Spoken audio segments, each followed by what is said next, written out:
Well, good morning. I'm Reverend David Dunlap again, and I've been out on another walk through our churchyard. I was the first minister here at First Presbyterian Church in 1795. I was just 24 years old, and 10 years later, I succumbed to diphtheria along with my wonderful wife, Susanna, and we are both buried on the other side of the churchyard. We died on the same day, within hours of each other. But in my walk this morning, I've come across President Jonathan Maxcy. We never actually met. No, we didn't. I was offered the presidency of South Carolina College in April of 1804, and I got here in November. John Hooker, who was one of the first tutors at the university, remembered you as an able and good person, so I passed that on to you. John Hooker was a great man. Well, he thought you were a great man. So, anyway, like you, Reverend Mr. Dunlap, I started in the ministry as a young man at 23. I was the minister at the First Baptist Church in Providence. A Baptist? A Baptist. Oh, I'm not quite sure how I got here, but... and you're a Yankee. I am. From Providence, Rhode Island. There. And I became the next year in 1792 president of Rhode Island College. I was there 10 years, went to Schenectady, New York, Union College there, and in 1804 received the offer here. And the college, of course, opened in January of 1805.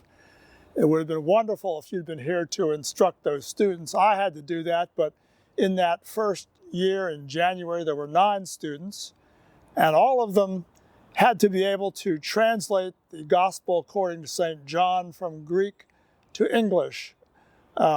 Did you use Greek in your time? I know your predecessor, Dr. Thomas, does. Every Presbyterian minister had to learn Hebrew and Greek and Latin, and they still do, I'm told.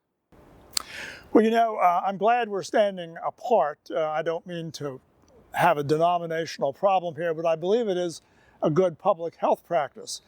And you might remember, people didn't shake hands in our day.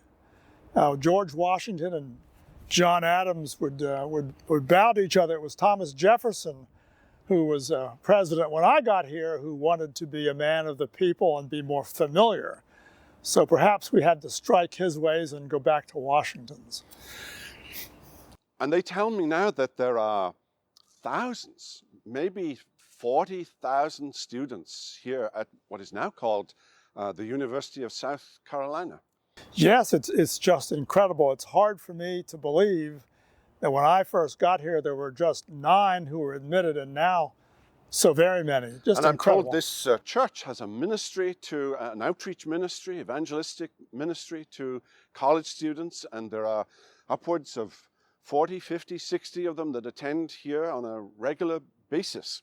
Now, you folks of First Presbyterian Church and others who are watching, you stay safe. I know all about pandemics, and I succumbed to diphtheria, my wife and I. So stay safe, look to the Lord, keep on praying diligently that the Lord would take this away, and that his name would be glorified in every possible conceivable way. Now, I've got to fix my hair. You stay safe. We hope you've enjoyed this video. If you have, and you want to make sure you get all of our content, not just videos, but podcasts and ministry updates, make sure you download our app. If you think you might have missed a video, click on our YouTube channel. A link should be down below. There you can see all of our videos, and if you want to make sure you don't miss anything in the future, hit subscribe.